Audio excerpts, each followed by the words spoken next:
It's fascinating when you look at certain crafts, right? Where it's not just about the end product, but like every single step is, well, meticulously controlled. And the focus isn't just quantity, but this real commitment to quality, specifically flavor. Today, we're doing a deep dive into a really great example of that, Errl Hill. We've got this stack of shared sources about them. And our mission, really, is to unpack what makes their whole terp first thing and those, deep Humboldt roots so impactful. Stick with us, and you'll get a solid handle on their unique legacy from pretty humble beginnings right up to industry recognition. Okay, let's unpack this. So Errl Hill's story, it really kicks off in Humboldt County, California, where the big redwood trees meet that coastal fog. Just picture its early days, right? Simple jars of flour being turned into this golden oil in garages, farm sheds, really basic setups. This was way before any formal brands or awards, Even the name kind of tells the story. Errl, that's slang for oil, concentrate, and hill for the Humboldt Hills where it all started. It's pretty direct, actually. Yeah, and what's truly foundational here is that this wasn't just some casual homebrew thing. It was built with a very deliberate farmer-first vision. Founder Scott Harris and co-owner Harry, they committed to what they call a single-source hustle. And what that means is every single product, every jar, it comes from plants Scott personally grew, on family land, and then processed entirely in-house. No middlemen, no mystery outsourced material, just pure Humboldt resin, controlled from the seed all the way to the sale. That single source approach, it's not just marketing talk. It's a serious commitment to authenticity. It ensures that quality control and honestly builds a lot of consumer trust, especially in such a crowded market. What's fascinating here is how that connects directly to their core philosophy. Absolutely. And from those, deeply rooted beginnings, Errl Hill developed this core mantra, hash over hype. Simple as that. They weren't chasing like crazy high THC numbers or whatever the latest trend was. Their focus was just laser sharp on flavor, what they call terp, right? Short for terpenes. Those aromatic compounds. Exactly. The stuff that gives plants their smell and taste and really shapes the whole experience. Their commitment is kind of captured in their idea that we work so you can terp. Yeah.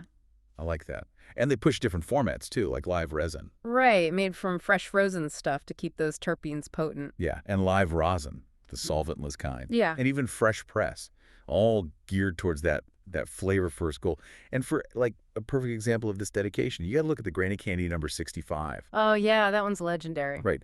This specific one was pheno hunted, basically finding that one special plant with the best traits. That was back in 2021 by the Fire Mountain crew, working with the Humboldt Seed Company. And it's pretty amazing how that specific cut, Granny Candy 65, went from being just, a find on a hillside to being available in statewide drops. It really shows how Errl Hill wasn't just making hash.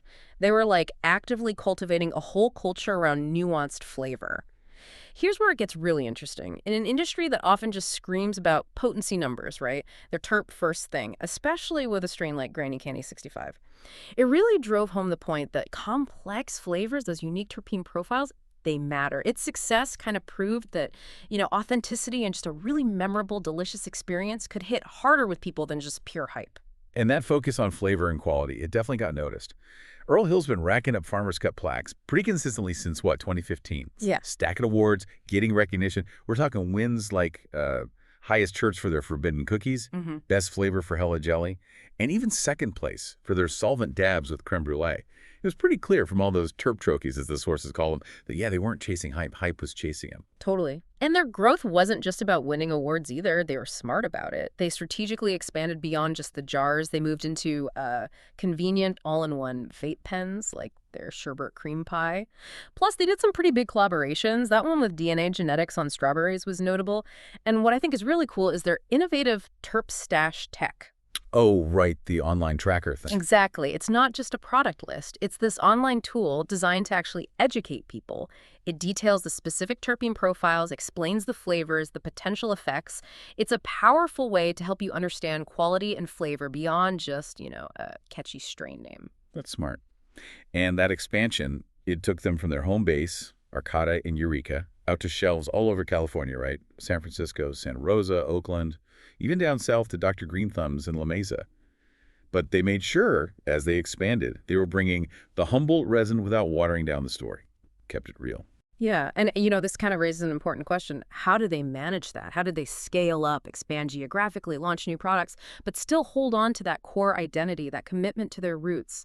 I think their success there comes down to just meticulous quality control and only partnering with dispensaries, with collaborators who really got it, who align with their basic values. It ensures that their expansion feels, well, organic, like an extension of their quality, not some sellout move for bigger reach. It's about protecting that integrity. Yeah, that makes sense. And when you look at Errl Hill's whole style, Yeah. it's unmistakable. Like the sources say, no candy bags, no lab coats, just humbled honesty. Plain and simple. Their process is so direct. Farm, freezer, press, boom. And that slogan they have, make hash, not war.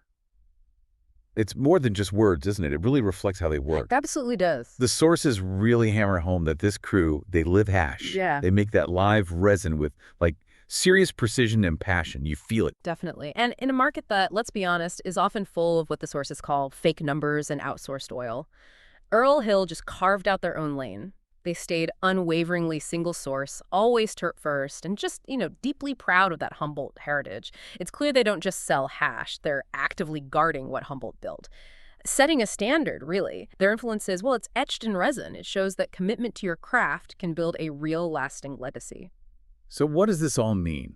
What we've really seen today is Errl Hill's amazing journey, right? From those small Humboldt origins, just making oil in sheds, to being this recognized leader. And it's all defined by that single source approach, that unwavering terp-first philosophy, and just a deep, deep commitment to being authentic. Right.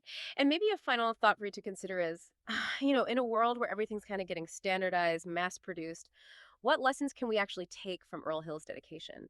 Their focus on preserving regional identity, craftsmanship, that core value on flavor and quality.